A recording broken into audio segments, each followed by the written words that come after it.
Euroconexión.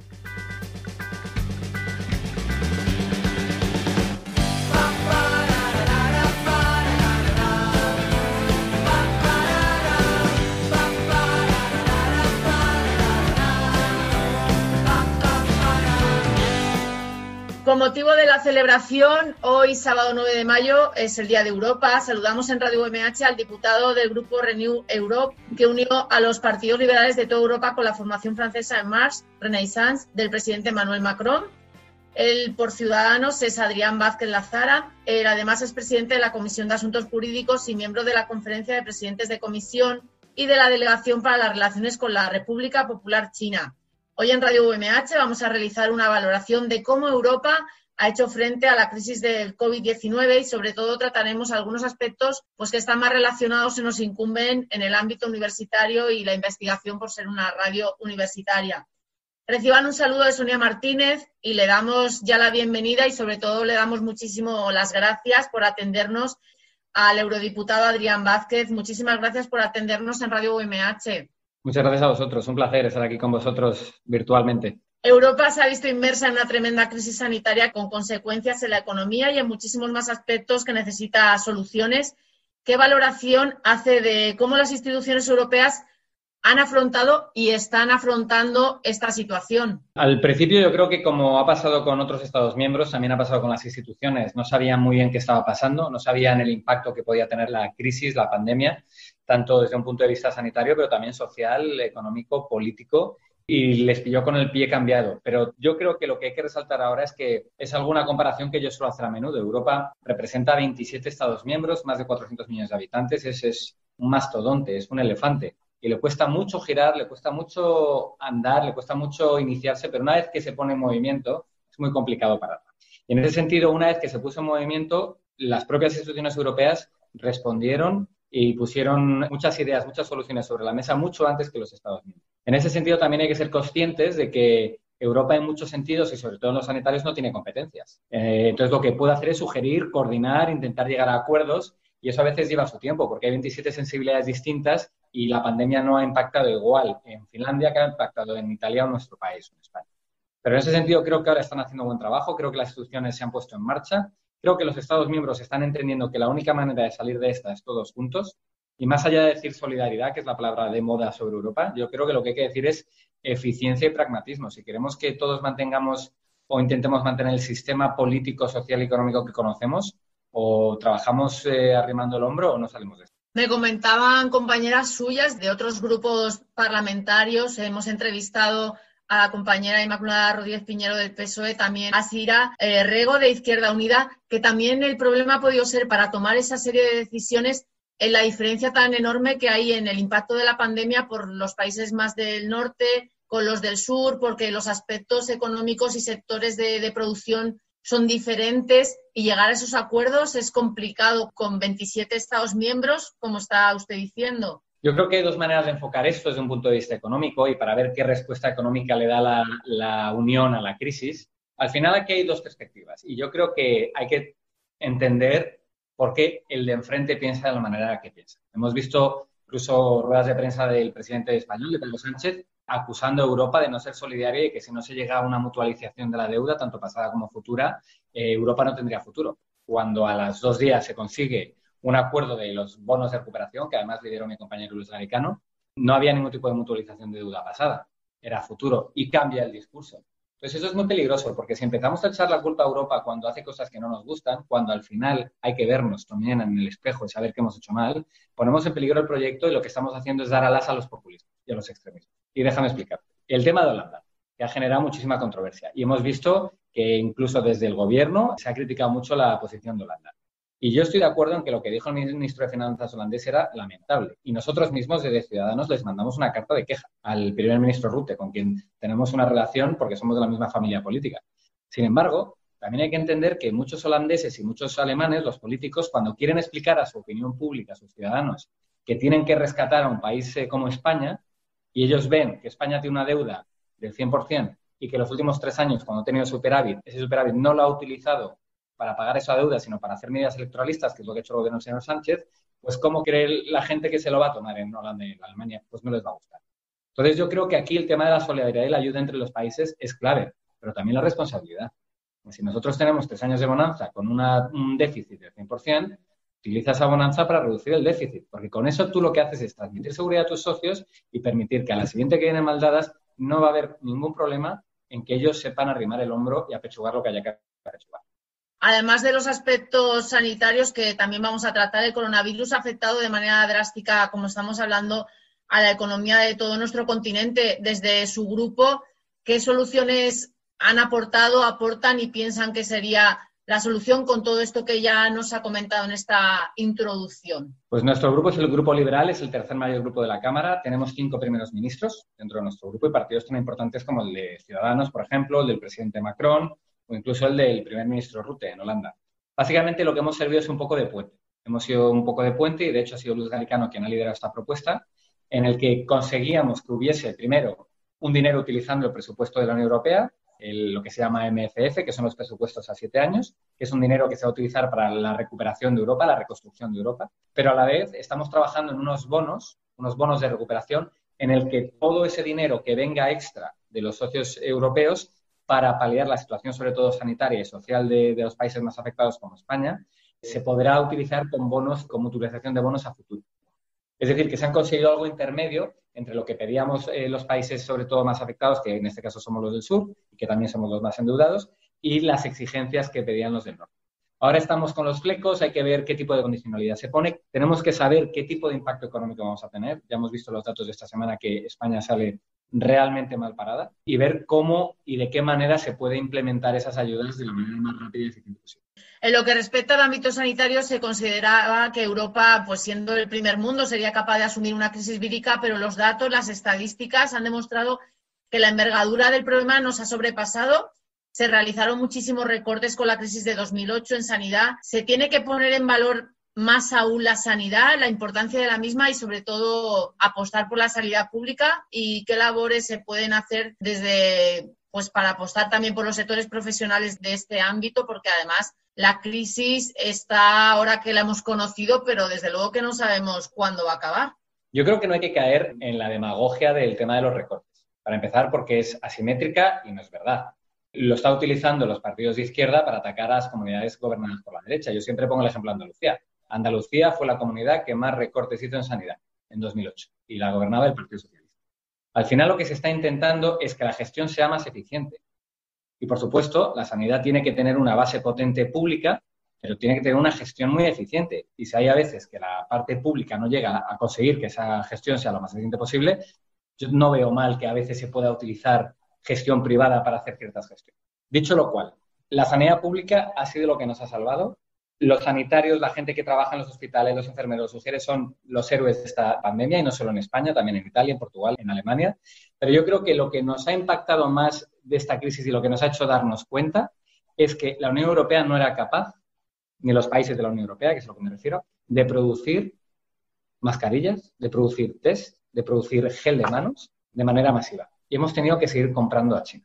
Entonces, eso es lo que yo creo que ha sido una llamada de alerta, una llamada en la que te despiertas y dices, necesitamos volver a reconstruir un tejido industrial en el que nosotros podamos estar preparados para pandemias de esta capacidad y no dependamos de terceros países. Eso por un lado. Y luego la segunda, la coordinación. La Unión Europea no tiene competencias sanitarias, pero esta crisis ha demostrado que necesitamos una centralización de ciertas competencias en estos tiempos, porque ahora te voy a poner el ejemplo de cómo vamos a pelear contra una segunda ola, si viene. Tenemos que conseguir de alguna manera desarrollar algo centralizado, común a todos los ciudadanos europeos, para que la segunda ola nos permita seguir moviéndonos en el mercado interior. A mí me permita poder ir a trabajar a Bélgica, o a alguien que vive en Murcia le permita ir a trabajar a Almería. Entonces, esto es lo que yo creo que la parte negativa es que nos hemos dado un gran golpe, porque teníamos muchas carencias y no hemos estado preparados para responder a la crisis como teníamos que haber respondido, pero la parte positiva es que sabemos el porqué. Y en ese sentido, si todos los Estados miembros empiezan a entender el porqué, empiezan a dar competencias a la Unión Europea y entendemos que tenemos que tener esa base, primero, para poder ser autosuficientes con este tipo de materiales y de test médicos, y segundo, tener cierta coordinación a nivel europeo para que un país no haga una cosa totalmente opuesta a otro y lo que haga es impedir y perjudicar a los ciudadanos. una forma de readaptarse a la situación, de reinventarse, de abrir nuevos sectores económicos por todo ese mercado que usted está comentando que se puede abrir de protección, de mascarillas. Es importante también, pues, por la parte que nos toca como radio universitaria, el que se apueste fuerte por las universidades que se han volcado en aportar conocimiento, investigación, ciencia e innovación con esta crisis del COVID. Y bueno, también los investigadores han dicho en muchas ocasiones que hubieron recortes también para ellos. Hay que darle prestigio a este sector y apostar también por ellos. Absolutamente, pero también esto no es solo una cosa de la Unión Europea. La Unión Europea realmente sí tiene una partida presupuestaria amplia para la tecnología. La tiene, grande, y se utiliza. Y había mucha que, por ejemplo, iba al Reino Unido, que ahora esa se recupera y irá a otros países. Pero también hay que poner la responsabilidad en los Estados miembros. Hay Estados miembros que sí que tienen un porcentaje muy alto de su presupuesto que va a desarrollar más tecnologías y a la investigación, y otros, como es el caso de España, que prácticamente no se destina ni un euro, se destina lo mínimo y lo que viene de Europa y no se añade con presupuesto nacional. Eso es lo primero. Y lo segundo, también entender que para estar preparados para este tipo de pandemias necesitamos no solo ya ciencia o desarrollos médicos, necesitamos también utilizar las nuevas tecnologías. El caso de la aplicación de trazabilidad que mencionaba antes es un grandísimo ejemplo. Nosotros ahora estamos trabajando en ver cómo una aplicación en un móvil, en cualquier smartphone que pueda tener cualquier persona, puede ayudar a que la gente esté más segura y pueda subirse a un avión o a un autobús y saber si se ha cruzado o no con alguien que pudiese tener algún síntoma para hacer más eficientes los test. Y sí nos estamos dando cuenta que la Unión Europea no tiene campeones digitales. No tiene un Google, no tiene un Alibaba, no tiene un YouTube. Y eso creo que la Unión Europea sí está generando un giro y sí está haciendo que desde la Comisión Europea empecemos a entender que tenemos que dar mucho más presupuestos a nuestros jóvenes que vienen con ideas, con capacidad, con voluntad para crear estos gigantes tecnológicos que necesitamos ya no solo para competir en el mundo globalizado, sino para poder contrarrestar pandemias como la que estamos sufriendo. Usted además es miembro en la Eurocámara de la Delegación para las Relaciones con la República Popular China. ¿De qué manera le ha tocado trabajar o trabaja también desde esta delegación, siendo China el foco del inicio de la pandemia y por todas las relaciones que se han tenido que hacer con ellos para la compra de ese material sanitario que estaba ahora comentando? Yo desde el principio he sido muy crítico con China. Lo primero hay que destacar dos cosas, que China es un aliado comercial, un socio comercial más que un aliado importantísimo para Europa, pero que en términos de valores y de nuestra idea de vida y de valores fundamentales es un rival. Para nada compartimos la manera en la que hay que gobernar, la manera en la que tenemos que defender los valores, los derechos humanos, los derechos fundamentales de los ciudadanos. Eso es muy importante. Lo segundo, yo he sido crítico de nuevo y lo he hecho públicamente, he publicado más de un artículo al respecto, en el que China tiene que, de alguna manera, responsabilizarse de lo que ha hecho y que no se le puede permitir reescribir la historia del COVID. Y que hay que dejar claro que las últimas grandes pandemias que ha sufrido el mundo, las últimas 4 décadas, 4 vienen de China. Y esta también viene de China. Y probablemente viene de China porque se han negado, y ha sido una cosa que se le ha insistido desde numerosas esferas internacionales durante mucho tiempo, que sea mucho más exigente con la comercialización de animales salvajes, mucho más exigente con los estándares de salubridad de la alimentación, mucho más exigente con el cierre de mercados de animales salvajes donde la gente va y compra pangolines que luego consume en casa. No lo han hecho, a pesar de que ya se han creado 4 grandes virus en las últimas décadas en China y este último, fíjese las consecuencias que está teniendo. Entonces, para mí, 2 puntos importantes. Sí, un socio comercial. La Unión Europea no puede permitir, como hizo el señor Borrell, aceptar a la manipulación y a las exigencias chinas de no dejar claro dónde ha nacido este virus. Y hay que pedirles responsabilidades, eso está claro. Y ser mucho más exigente con ellos, por mucho poderío económico que tengan. La Unión Europea tiene que levantar la voz y ser claro y conciso, desde la moderación, por supuesto, y desde el respeto diplomático, que es lo que nos marca como unión y como proyecto político, pero exigente con países como China que quieren cambiar y reescribir la historia del COVID cuando son ellos los principales responsables. ¿Cómo considera que los ciudadanos europeos valoran el trabajo de las instituciones y de los gobernantes europeos en esta situación? Pues depende de cada país. Es cierto que hay países en los que hay líderes que han dado un vuelco a sus índices de popularidad, porque yo creo que casi todos se han basado en 2 cosas principalmente, que es la humildad y el reconocimiento de los errores y el tratar a los ciudadanos como adultos. Luego hay otra cosa a destacar que va a parecer un poco, pero es cierto que los países donde hay, y no es científico lo que voy a decir, pero los países donde hay primeras ministras, la percepción de la población sobre la gestión de sus gobiernos es infinitamente más positiva. Lo ves en Dinamarca, lo ves en Islandia, lo ves en Taiwán, lo ves en Nueva Zelanda, lo ves en Alemania. Y esto yo creo que va un poco con la empatía, ¿no? Y el entender que la situación es riesgo y que los ciudadanos quieren, primero, la verdad. Segundo, que no se le trate como a niños. Y tercero, que se vea humanidad en el liderazgo y que si ha habido un error, que se acepte y que se intenten llegar a soluciones transversales. Por desgracia, en España tenemos lo contrario a esas tres cosas. Para ustedes, como eurodiputados y eurodiputadas, también se han producido muchos cambios en su manera de trabajar, de relacionarse. ¿Cómo lo llevan ustedes en el día a día desde sus casas, con videoconferencias, reuniones virtuales? Le agradecemos que además atiendan a los medios de comunicación que nos hemos tenido que reinventar pues a través del Skype, de Zoom, en esta ocasión con usted. Y bueno, por darle un poco de cercanía a su trabajo con el de los ciudadanos de a pie, con este teletrabajo y con nuestro orgullo y satisfacción por todos los que obligatoriamente han tenido que salir a la calle para atendernos, sanitarios, fuerzas de seguridad, reponedores, las farmacias que han estado en primera línea de batalla. ¿Cómo lo llevan ustedes? Cuéntenos un poco cómo hacen ahora su día a día. Pues como vosotros. Nos hemos adaptado rápido, creo que el ser humano se adapta a todo rapidísimo. Nosotros somos unos privilegiados porque realmente no tenemos que salir tanto de casa. A mí una cosa de esta crisis que me ha hecho dar cuenta es cierto lo de los vecinos. Yo ahora conozco a casi todos los vecinos de mi edificio y pues el otro día pues mi vecina quería una escalera, le dejé la escalera, luego me trajo un trozo de tarta. O sea, eso ha generado esas dinámicas. Luego otra cosa importantísima es esa gente que ha salido, que antes era invisible en muchos términos. Voy a usar el ejemplo de los cajeros. Yo antes, el cajero del supermercado de al lado de mi casa aquí en Bruselas, pues más o menos sabía quién era, pero ahora todos los días, según me cobra, le miro a los ojos y le doy unas gracias lo más sentidas posible, porque realmente lo siento. Y eso ya te genera cierta afinidad y cierta humanidad que antes, tal vez, sobre todo en las grandes ciudades, se había perdido. Entonces, en ese sentido no nos podemos quejar, pero a la vez desde aquí no hemos parado de trabajar. Yo sí me quedé en Bruselas porque al ser presidente de un comité, sí tengo que, hoy, por ejemplo, sí estoy en el Parlamento y hemos tenido comité y era el único diputado en el comité, pero al final tienes que gestionar cosas que en distancia es complicado y tenemos que también demostrar a la ciudadanía que nosotros no hemos parado de trabajar. Yo ahora, tal vez te pasa a ti lo mismo, pero yo ahora todos los días empiezo con videollamadas a las 9 y no paro hasta las 7, 8 de la tarde y es un constante de escuchar preocupaciones para luego intentar llevarlas a las instituciones y encontrar esas soluciones. Y al final esto también tiene un sentimiento de urgencia, ¿no? Y es muy complicado irte a la cama pensando cómo puedo llevar esto, cómo podemos hacer lo otro, cómo podemos que esto vaya rápido. Y nos ha generado ciertas dinámicas de urgencia, pero a la vez las nuevas tecnologías nos han hecho realizar lo importantes que son y que imagínate qué habríamos hecho si no hubiésemos tenido esto.